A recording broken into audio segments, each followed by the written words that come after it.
దీని చరిత్ర ఏంది ఉషేందర్ చెప్పు కొంచెం. ఇది నల్లమల అటవీ ప్రాంతంలో సలేశ్వరం లింగమయ్య అని, దీన్ని స్కాంద పురాణంలో కూడా దీనికి సంబంధించిన చరిత్ర ఉంది.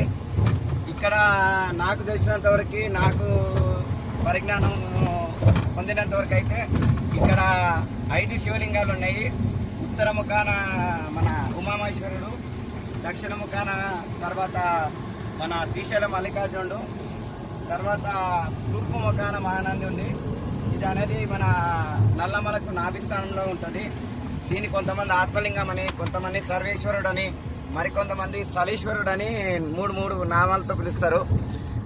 ఇంకోటి ఏంటంటే ఇక్కడ ఓన్లీ చెంచులే పూజారులు గత కొన్ని ఏండ్ల తరం నుండి తీస్తున్నారు. దాని చరిత్ర ఏంటంటే, ఒకనొకప్పుడు మల్లయ్య అనే ఒక చెంచు సంబంధించిన ఒక వ్యక్తి తన కుక్కల్ని కాసుకుంటూ ఆ ఒక అటవీ ప్రాంతంలోకి వెళ్ళాక ఆడ ఏదైతే జలపాతం అనేది అది 300 మీటర్ల నుండి వాటర్ వస్తుంటాయి.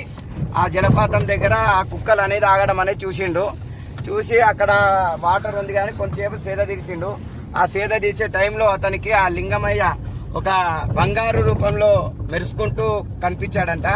ఏంటని పరీక్షించే వరకే అతను ఆ లింగం రూపంలో అతనికి దర్శనమైందంట.